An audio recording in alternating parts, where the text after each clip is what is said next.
Hello दोस्तों, स्वागत है आपका पीएस एजुकेशन में। आज की हमारी क्लास मल्टीपैरा मॉनिटर्स के बारे में है। यहाँ हम मल्टीपैरा मॉनिटर्स की क्लास में सबसे पहले उसकी डिफिनीशन के बारे में जानेंगे, फिर हम उसके प्रोसीजर के बारे में जानेंगे कि उसको कैसे यूज करते हैं, फिर हम उसके एडवांटेज के बारे में समझेंगे, फिर उसके बाद हम उसके द्वारा मॉनिटर किए गए वाइटल्स साइंस जैसे पीआर, आरआर और ईसीजी हो गई, ब्लड प्रेशर हो गया, इन सब चीज़ों के बारे में जानेंगे, इनकी नॉर्मल रेंज के बारे में जानेंगे। और उसके बाद हम इसके एप्लीकेशन को समझेंगे कि हमें किन चीज़ों का ध्यान रखना चाहिए इसका यूज करते समय। और इसके बाद हम इसके अलार्म सिस्टम को समझेंगे कि इसका अलार्म सिस्टम कैसे काम करता है। तो आइए सबसे पहले हम इसके डिफिनीशन के बारे में समझते हैं। A multipara monitor is a bedside monitoring system that continuously measure, record and display a patient vital sign. तो देखिए, इसका मतलब ये होता है कि मल्टीपैरा मॉनिटर जो होता है वो ऐसा मॉनिटर होता है जिसमें बहुत सारे वाइटल्स एक साथ हम पेशेंट के बेड साइड पे देख सकते हैं। ने तो देखिए, इसको ऐसे समझते हैं कि जैसे ये एक पेशेंट बेड है और इसमें एक पेशेंट लेटा हुआ है। मान लीजिए इस पेशेंट का नाम हम ए रख देते हैं। अब हम यहाँ पे देखते हैं हॉस्पिटल में, अगर आप लोग गए होंगे तो यहाँ पे देखे होंगे कि जहाँ पे पेशेंट का बेड होता है, जिस पे पेशेंट लेटा होता है, उसके ऊपर थोड़ा सा दीवार पे या किसी स्टैंड पे एक डिस्प्ले स्क्रीन लगी होती है। इसमें बहुत सारे वाइटल्स रहते हैं और इसमें एक अलार्म की साउंड भी आती रहती है। तो इस वाले ये हमारा मल्टीपैरा मॉनिटर होता है। और यहाँ से बहुत सारे लीड्स निकले होते हैं जो पेशेंट के अलग अलग जगहों पे लगा होता है। जैसे इसकी आर्म पे बीपी कफ लगा होता है और इसके फिंगर्स पे हम पल्स ऑक्सीमीटर लगाते हैं। ये सब चीज़ें लगी होती हैं और ये डायरेक्ट यहाँ पे इनको इस स्क्रीन पे इसके वाइटल साइंस को दिखाता रहता है कि कितनी रेंज पर है। और इस ये हाउ जो मल्टीपैरा मॉनिटर्स होता है, it's self health care profession access the patient condition and detect any change early. तो ये जो हमारे हेल्थ केयर प्रोफेशनल होते हैं, जैसे डॉक्टर हो गए या नर्सेज हो गए, तो इसका मल्टीपैरा मॉनिटर्स का ये काम होता है कि ये पेशेंट की कंडीशन को बताते हैं और अगर उसकी कंडीशन में कोई भी छोटा से छोटा चेंज होता है या उसके वाइटल साइन में कोई भी चेंज होता है तो उसको बताता है। और इसका जो ये टर्म है मल्टीपैरा मॉनिटर्स, ये जो टर्म है इसका मतलब ये होता है कि यह एक बार में कई सारी, मल्टी का मतलब होता है कई सारी, तो ये एक बार में कई सारी फिजियोलॉजिकल पैरामीटर्स को माप सकता है। और उस स्क्रीन पे, जिसे यहाँ पे हमने दिखाया हुआ है, ऐसे जो डिस्प्ले लगा होता है उस। तो आइए अब हम इसके इम्पोर्टेंस ऑफ पेशेंट मॉनिटरिंग देखेंगे। अब हम इस बारे में जानेंगे कि मॉनिटरिंग क्यों ज़रूरी होती है, जो पेशेंट होता है उसकी मॉनिटरिंग क्यों ज़रूरी होती है। तो ये इसलिए ज़रूरी होती है कि पहला देखते हैं detailed change in patient condition early. जब हम पेशेंट की मॉनिटरिंग करते हैं तो उससे पेशेंट की कंडीशन में जो भी चेंज होता है वो तुरंत पता चल जाता है। इसलिए हम पेशेंट मॉनिटरिंग को इम्पोर्टेंस देते हैं। उसके बाद आता है प्रोवाइड कंटिन्यूअस ऑब्जर्वेशन। अगर हम लगातार मॉनिटरिंग पेशेंट की करते हैं तो ये हमें पेशेंट को ऑब्जर्वेशन में रखने में मदद करता है। उसके बाद ये होता है कि इम्प्रूव पेशेंट सेफ्टी। ये जो पेशेंट होता है उसकी सेफ्टी को इम्प्रूव करता है। और उसके बाद हेल्प इन इमरजेंसी मैनेजमेंट। यह जब हमें किसी पेशेंट के इमरजेंसी मैनेजमेंट करना होता है तो पेशेंट की मॉनिटरिंग हमें उसमें मदद करती है। और सबसे लास्ट में ऐसे health care professional in making treatment decision. जो हेल्थ केयर प्रोफेशनल्स होते हैं उन्हें जो पेशेंट को ट्रीटमेंट देना है उसमें ये जो मल्टीपैरा मॉनिटर्स की मॉनिटरिंग होती है वो मदद करती है। जैसे किसी पेशेंट को अगर ब्रेडिकार्डिया हुआ है तो कौन सा मेडिकेशन देना है, टैकीकार्डिया देना है, टैकीकार्डिया हुआ है, अगर किसी पेशेंट को टैकीकार्डिया हुआ है तो कौन सी मेडिकेशन देना है। तो इस तरह अब हम एक एक करके मॉनिटर्ड पैरामीटर्स पढ़ेंगे। तो सबसे पहले हम इसमें हार्ट रेट पढ़ेंगे। अच्छा, हार्ट रेट क्या होता है? Heart rate indicate the number of heart beats per minute. तो जो हार्ट रेट होता है वो पर मिनट जितने बार हार्ट बीट करता है उसका वो होता है, उसे हार्ट रेट बोलते हैं। नॉर्मल रेंज इसकी हार्ट रेट की 60 टू 100 बीट्स पर मिनट होती है। और बीट्स पर मिनट जो ये बीपीएम होता है, बीपीएम इसकी यूनिट होती है। अब उसके बाद इसकी एबनॉर्मेलिटीज की बात करें तो सबसे इसमें ब्रैडीकार्डिया हो सकता है। लेस दैन 60 बीपीएम जब होगा तब ब्रैडीकार्डिया होगा, और टैकीकार्डिया मोर देन 100 बीपीएम जब होगा तब टैकीकार्डिया होगा। अब हम यहाँ पे कंपोनेंट ऑफ मल्टी पैरामोनीटर समझेंगे। तो इसमें कुल मिलाकर 9 कंपोनेंट होते हैं। एक डिस्प्ले स्क्रीन होती है, फिर ईसीजी केबल होती है, ईसीजी इलेक्ट्रोड होते हैं, SpO2 प्रोब होता है, NIPT कप होता है, रेस्पिरेटरी सेंसर होता है, टेम्परेचर प्रोब होता है, अलार्म सिस्टम होता है, और बैटरी बैकअप होता है। अब आइए एक एक करके सभी कंपोनेंट्स के बारे में समझते हैं। जो ये डिस्प्ले स्क्रीन होता है, ये एक main screen showing all patient parameter होता है। ये जो जितने भी पैरामीटर होते हैं वो डिस्प्ले स्क्रीन पे दिखते हैं। ईसीजी केबल जो होती है वो connect ECG electrode to monitor, मतलब जो ईसीजी केबल होती है वो कनेक्ट करती है ईसीजी इलेक्ट्रोड्स को।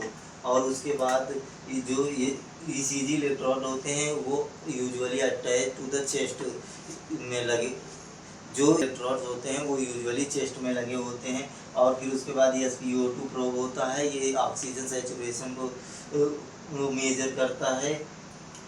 SpO2 सैचुरेशन के लिए जो ऑक्सीमीटर होता है उसे हम फिंगर पे लगाते हैं, या तो टोए पे लगाते हैं, या फिर हम उसको ईयर पे लगाते हैं। और उसके बाद जो NIPT कप होता है उसको आर्म पे बांधते हैं यहाँ पे। और उसके बाद जो टेम्परेचर प्रोब होता है उससे टेम्परेचर मेजरमेंट होता है। और रेस्पिरेटरी सेंसर जो होते हैं वो रेस्पिरेटरी रेट को मेजर करते हैं। और अलार्म सिस्टम अलर्ट करने के लिए यूज होता है। जब पेशेंट के वाइटल साइन एबनॉर्मल हो जाते हैं तो एक अलार्म बजता है, जिससे कि हेल्थ केयर प्रोफेशनल्स जो वहाँ पे रहते हैं। अब हम एक एक करके इसके मॉनिटर्ड पैरामीटर्स के बारे में बात करेंगे। तो सबसे पहले हम हार्ट रेट के बारे में बात करेंगे। Heart rate indicate the number of heart beats per minute. तो हार्ट रेट जो होता है वो हार्ट कितनी एक मिनट में कितनी बीट्स हार्ट में होती हैं उसको इंडिकेट करता है। नॉर्मल रेंज हार्ट रेट की 60 टू 100 बीपीएम होती है। बीपीएम का मतलब होता है बीट्स पर मिनट, और ये इसकी हार्ट रेट की यूनिट होती है। अब नॉर्मेलिटीज़ की बात करें तो ब्रैडीकार्डिया और ब्रैडीकार्डिया होता है। ब्रैडीकार्डिया का मतलब होता है low level of heart rate, जिसमें ये पेशेंट जो होता है वो 60 बीट्स पर मिनट होती है। और जो टैकीकार्डिया होता है उसमें मोर देन 100 बीपीएम होता है। अब हम दूसरे टाइप के मॉनिटर पैरामीटर्स के बारे में बात करेंगे। इसमें इलेक्ट्रोकार्डियोग्राम होता है, ईसीजी होती है। ECG record electrical activity of heart. ECG जो होता है वो हार्ट की इलेक्ट्रिकल एक्टिविटी को इलेक्ट्रोड के द्वारा रिकॉर्ड करता है। फंक्शन इसके जो होते हैं डिटेक्ट एरिथमियाज, आइडेंटिफिकेशन इस्कीमिया और एसेस हार्ट रिदम। तो ईसीजी से हम एरिथमियाज का पता लगाते हैं, इस्कीमिया का पता लगाते हैं और हार्ट रिदम को एसेस करते हैं। अब इसके बाद दूसरे नंबर पे मॉनिटर्ड पैरामीटर है वो बीपी होती है। BP is the force exerted by the blood on artery walls. तो जो बीपी होता है वो ब्लड प्रेशर, तो जो ब्लड प्रेशर होता है वो तब होता है जब हमारी आर्टरी की वॉल पे ब्लड द्वारा फोर्स लगाया जाता है, तब बीपी होता है। बीपी 2 टाइप का होता है, एक सिस्टोलिक होता है, एक डायस्टोलिक होता है। और इसके जो एबनॉर्मलिटीज होती हैं वो हाइपरटेंशन होती हैं और हाइपोटेंशन होती हैं। और जो ब्लड प्रेशर की नॉर्मल वैल्यू होती है वो 120/80 होती है, जिसमें सिस्टोलिक 120 ऊपर वाला जो पार्ट होता है उसे सिस्टोलिक बोलते हैं, और जो नीचे वाला होता है डायस्टोलिक होते हैं। और जो बीपी की यूनिट मेजरमेंट यूनिट होती है वो mmHg होती है। और इसकी एबनॉर्मलिटीज में हाइपरटेंशन आता है और हाइपोटेंशन आता है। अब हम चौथे पैरामीटर मॉनिटर के बारे में बात करेंगे, जो ऑक्सीजन सेचुरेशन SpO2 है। इसमें measures percentage of haemoglobin saturation of oxygen. अब हम चौथे पैरामीटर के बारे में पढ़ेंगे, जिसमें ऑक्सीजन सेचुरेशन SpO2 के बारे में पढ़ेंगे। इसमें major percentage of haemoglobin saturated with oxygen. इसका नॉर्मल रेंज 95 से 100% होता है और इसकी यूनिट जो होती है वो परसेंट में लिखी जाती है और ये डिटेक्ट करता है हाइपोक्सिया को। और उसके बाद हम पांचवें रेस्पिरेटरी रेट के बारे में बात करेंगे, तो ये number of beat per minute होता है। तो रेस्पिरेटरी रेट यानी RR को नंबर्स ऑफ बीट्स होती हैं जो एक मिनट में कितनी बार होती हैं, वो उसे रेस्पिरेटरी रेट बोलते हैं। अब इसका नॉर्मल रेंज जो होता है 12 से 20 BPM होता है, यानी 12 से 20 BPM होता है। और एबनॉर्मलिटीज मतलब ये ब्रेडिकीनिया शो कराता है या टैकीपीनिया या एपीनिया के बारे में बताता है। और इसके बाद जो टेम्परेचर होता है, नॉर्मल बॉडी टेम्परेचर होता है वो 36.5 से 37.5 डिग्री सेल्सियस तक होता है। और इसकी ये जो एबनॉर्मलिटीज दिखाता है उसमें फीवर होता है और हाइपोथर्मिया होता है। चालू है। अब हम मल्टीपोर मॉनिटर्स के प्रोसीजर के बारे में पढ़ेंगे। तो यहाँ पे प्रोसीजर फॉर मॉनिटरिंग है। तो पहले नंबर पे explain the procedure to patient. तो हमें सबसे पहले क्या करना होता है, जब हम मॉनिटरिंग की प्रोसेस करते हैं तो सबसे पहले हमें पेशेंट से को बताना होता है कि हम उसके साथ क्या करने वाले हैं। उसके बाद स्विच ऑन द मॉनिटर, फिर हम उसके बाद मॉनिटर जो होता है उसे ऑन करते हैं। कनेक्ट ECG इलेक्ट्रोड प्रॉपरली, फिर हम उसके बाद ECG के इलेक्ट्रोड्स को होते हैं जो उन्हें प्रॉपर तरीके से लगाते हैं।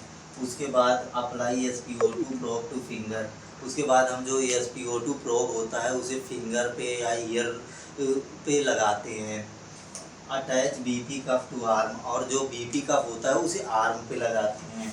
और connect temperature probe if required, और हम टेम्परेचर प्रोब भी लगाते हैं अगर ज़रूरी होता है, नहीं तो हम बाहर से जो थर्मामीटर होता है उससे टेम्परेचर मेजर करते हैं। Observe reading on the display screen, और हम डिस्प्ले स्क्रीन जो होती है उस पर रीडिंग को ऑब्जर्व करते हैं। और उसके बाद रिकॉर्ड वाइटल साइन रेगुलरली, और जो वाइटल साइंस होते हैं उन्हें रेगुलरली रिकॉर्ड करते हैं। और उसके बाद response immediately to abnormal alarm, और अगर किसी भी प्रकार की मॉनिटरिंग में वाइटल साइंस में एबनॉर्मेलिटी आती है तो अलार्म बजता है, जिसके लिए हम तुरंत उस अलार्म सुनकर उसको सही करने के लिए रिस्पॉन्ड करते हैं या एक्शन में आ जाते हैं। अब हम यूज ऑफ मल्टीपैरा मॉनिटर को पढ़ेंगे। तो हम कहाँ पे मल्टीपैरा मॉनिटर का यूज़ करते हैं। तो मॉनिटरिंग क्रिटिकली इल पेशेंट, जब बहुत ज़्यादा क्रिटिकल पेशेंट होता है तो उसकी मॉनिटरिंग के लिए हम मल्टीपैरा मॉनिटर का यूज़ करते हैं। उसके बाद जब ड्यूरिंग सर्जरी एंड एनेस्थीसिया, जब किसी पेशेंट की सर्जरी हो रही होती है और या एनेस्थीसिया के टाइम हम मल्टीपैरा मॉनिटर का प्रयोग करते हैं ताकि हम इसके वाइटल साइन में होते हुए चेंज को देख पाएँ। और इमरजेंसी एंड ट्रॉमा केयर, जब पेशेंट किसी इमरजेंसी केयर में या ट्रॉमा केयर में होता है तब हम मल्टीपैरा मॉनिटर का यूज़ करते हैं। और ICU मॉनिटरिंग, मोस्टली सभी ICU में, चाहे एनेस्थीसिया ICU हो, चाहे न्यूरो ICU हो या मेडिसिन ICU हो, सभी में मल्टीपैरा मॉनिटर का यूज होता है। पोस्ट ऑपरेटिव ऑब्जर्वेशन, और मान लीजिए किसी पेशेंट की सर्जरी हुई है या ट्रॉमा में पेशेंट था तो उसके बाद जो उसका ऑब्जर्वेशन किया जाता है वो मल्टीपैरा मॉनिटर से होता है। उसके बाद मॉनिटरिंग पेशेंट ड्यूरिंग ट्रांसपोर्ट, और जब पेशेंट को एक जगह से दूसरे जगह शिफ्ट किया जाता है तब मल्टीपैरा मॉनिटर का प्रयोग किया जाता है ताकि उसको वाइटल साइंस को देख सके। अब उसके बाद एडवांटेज में हम ये देखते हैं कंटिन्यूस मॉनिटरिंग। तो अगर हम जब हम मल्टीपैरा मॉनिटर के यूज़ करते हैं तो हमें एडवांटेज ये होता है कि ये पेशेंट की वाइटल साइंस की मॉनिटरिंग कंटिन्यूस होती रहती है। अर्ली डिटेक्शन ऑफ कॉम्प्लिकेशन, अगर कोई प्रॉब्लम हो रही है तो उसका पहले से ही पता चल जाता है। और इम्प्रूव पेशेंट सेफ्टी, और पेशेंट जो होता है उसकी ये सेफ्टी इम्प्रूव हो जाती है। Accurate and real time reading, और इसमें हर समय की एक्यूरेट और रियल टाइम रीडिंग होती रहती है। इसके बाद alarm system and alert staff to abnormalities, और इसका जो अलार्म सिस्टम होता है वो ऐसे काम करता है कि जब उस पर बीप बजती है तो उससे जो स्टाफ होता है या डॉक्टर्स होते हैं वहाँ के, वो अलर्ट हो जाते हैं और वो इसके साइन जो वाइटल साइंस होते हैं उन्हें देखकर एक्शन लेते हैं। Help in clinical decision making, और जो डॉक्टर्स होते हैं या हेल्थ प्रोफेशनल होते हैं उनको जो क्लिनिकल डिसीजन लेने होते हैं वो इस मल्टीपैरा मॉनिटर की वजह से वो आसान हो जाते हैं। मल्टीपैरा मॉनिटर के अलार्म सिस्टम के बारे में बात करेंगे। The monitor produce alarm system, alarm when, मतलब जो मॉनिटर होता है वो अलार्म का प्रोड्यूस करता है जब heart rate is too high या टू लो, जब हार्ट रेट या तो बहुत ज़्यादा हो जाता है या तो बहुत कम हो जाता है। उसके बाद ब्लड प्रेशर जब नॉर्मल, जब बीपी जो होती है ब्लड प्रेशर होता है जो वो एबनॉर्मल हो जाता है और या तो बढ़ जाता है या तो घट जाता है, मतलब या तो हाइपरटेंशन हो जाता है या हाइपोटेंशन हो जाता है। उसके बाद ऑक्सीजन सेचुरेशन, ऑक्सीजन सेचुरेशन जब डिक्रीज हो जाती है तब ये अलार्म बजता है। उसके बाद रेस्पिरेटरी रेट बिकम एबनॉर्मल, जब आरआर जो होता है रेस्पिरेटरी रेट एबनॉर्मल हो जाता है तब ये अलार्म सिस्टम वर्क करता है। और उसके बाद सेंसर बिकम डिसकनेक्टेड, जब किसी भी चीज़ के चाहे ईसीजी के इलेक्ट्रोड्स हों या तो प्रोब हो, टेम्परेचर प्रोब हो या सेचुरेशन प्रोब हो, जब वो उसकी लीड्स डिसकनेक्ट हो जाते हैं तब अलार्म सिस्टम वर्क करता है। तो दोस्तों आज की मल्टीपैरा मॉनिटर्स की क्लास आपको कैसी लगी? अगर अच्छी लगी हो तो आप एक बार लाइक कर दीजिएगा और सब्सक्राइब कर लीजिएगा पीसेड एजुकेशन को, और अपने दोस्तों के पास भी ये वीडियो शेयर कर दीजिएगा ताकि वो भी मल्टीपैरा मॉनिटर्स को पढ़ सकें और समझ सकें। थैंक यू दोस्तों।